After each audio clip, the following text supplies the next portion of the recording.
న్యాయ యాత్ర ఉద్దేశము మన భారతదేశంలో మన హక్కుల కోసం కొట్లాడాల్సిన అవసరం వచ్చింది కాబట్టి భారత పౌరుల హక్కులు కూడా వాళ్ళకి అందటం లేదు కాబట్టి భారతదేశ పౌరుల హక్కుల కోసం కొట్లాడే దిశగా రాహుల్ గాంధీ గారు భారత్ జోడో న్యాయ యాత్ర మొదలుపెట్టారు. అంతకు ముందు చేసిన భారత్ జోడో పాదయాత్రలో రాహుల్ గాంధీ గారు 4000 కిలోమీటర్లు పైగా పాదయాత్ర చేస్తే అడుగున ఎక్కడ వీలైతే అక్కడ కాంగ్రెస్ పార్టీకి వ్యతిరేకంగా ఉన్న ప్రభుత్వాలు అయితేనేమి బీజేపీ అయితేనేమి దాడులు చేశారు. కొట్టడం కూడా కట్టాలతో కొట్టడం కూడా చేశారు. అనేక రకాలుగా హింసించడం జరిగింది. నిన్న అస్సాంలో రాహుల్ గాంధీ గారు స్వయంగా భారత్ జోడో న్యాయ యాత్ర చేస్తుండగా హఠాత్తుగా బీజేపీ గుండాలు గుంపులుగా వచ్చి భారత్ జోడో న్యాయ యాత్రలో పాల్గొంటున్న వాళ్ళని మీద దాడులు చేసి వాళ్ళను గాయపరచడం జరిగింది. ఎందుకు ఇలా చేస్తున్నారు అని రాహుల్ గాంధీ గారే స్వయంగా దిగి వాళ్ళని ఎదిరిస్తే రాహుల్ గాంధీ గారికి కూడా ప్రమాదం తలపెట్టే ప్రయత్నం చేసి ఆఖరికి పెద్ద గొడవై నిన్న అస్సాంలో ఈ విషయం జరిగితే అస్సాంలో ఉన్నది బీజేపీ పార్టీకి చెందిన ముఖ్యమంత్రి.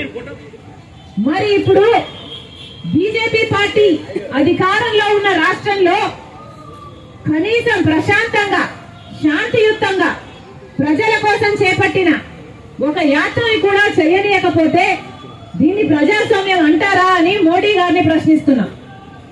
మోడీ గారు సమాధానం చెప్పాలి.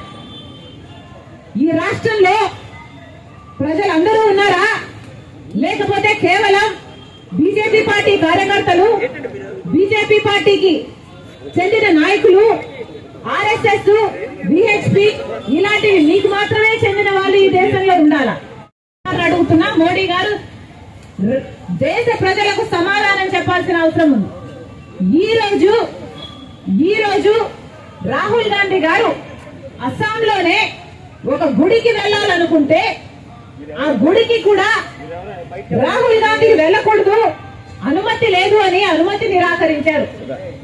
బీజేపీ ప్రభుత్వము అస్సాంలో ఉంది, ఆ ప్రభుత్వం అనుమతిని నిరాకరించారు. ఎందుకు నిరాకరించారయ్యా అని అడిగితే ఎక్కడో అయోధ్యలో రామ్ మందిర్ ఏర్పాట్లు జరుగుతున్నాయి, ఆ కార్యక్రమం అక్కడ జరుగుతున్న సమయంలో ఇక్కడ అస్సాంలో రాహుల్ గాంధీ గారు గుడికి వెళ్ళకూడదట.